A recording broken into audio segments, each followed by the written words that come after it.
बाणासुर एक राजा थे। उनकी बेटी का नाम उषा था।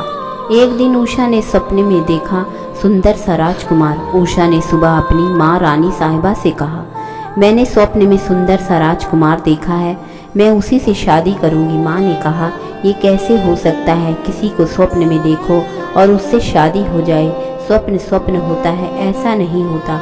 उषा बोली, पर मैं उसी से विवाह करूंगी। उषा ने एक सहेली चित्रलेखा थी, वह बिना देखे ही तस्वीर बना लेती थी। रानी माँ ने उषा से कहा, तुम फिर चित्रलेखा से उसकी तस्वीर बनवा लो। चित्रलेखा ने जैसे उषा को बताया वैसे ही तस्वीर बना दी।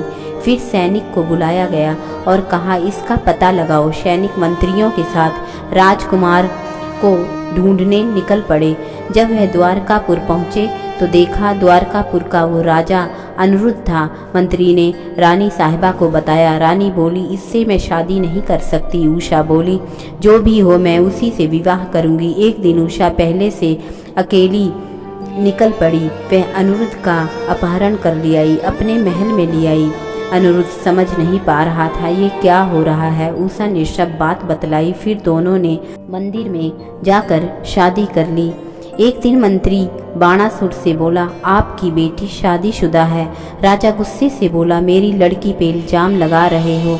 वह बोला, नहीं, पता लगाओ। जब राजा को पता लगाया तो गुरूर उसका टूट गया। बाणासुर शंकर का भक्त था और अनिरुद्ध कृष्ण का। बाणासुर राजा था, वह सबको अक्ल देता था, बोलता था, देखता था और अपने ही घर में बेटी ने नाक कटा दी। बाणासुर बोला कि मैं इन दोनों को ख़त्म कर दूंगा। कहते हैं ना, जो घमंड में अक्सर बाहर वालों में कमियां देखते हैं, बाहर ही ध्यान देते हैं ना, तो उनके घर का सुख चैन खो जाता है। बाणासुर का जब घमंड टूटा तो समझ गया शंकर और कृष्ण में कोई फर्क नहीं है। और उधर अनिरुद्ध उषा से बोला, उषा तुम चिंता मत करो, मैं तुम्हारा पति हूँ, तुम्हारा रक्षा करूँगा। उषा बोली, मरेंगे तो दोनों साथ ही। मंत्री बोला बाणासुर से, ऐसा दामाद तुम्हें नहीं मिलेगा और बाहर ही नहीं घर पर भी ध्यान रखना चाहिए।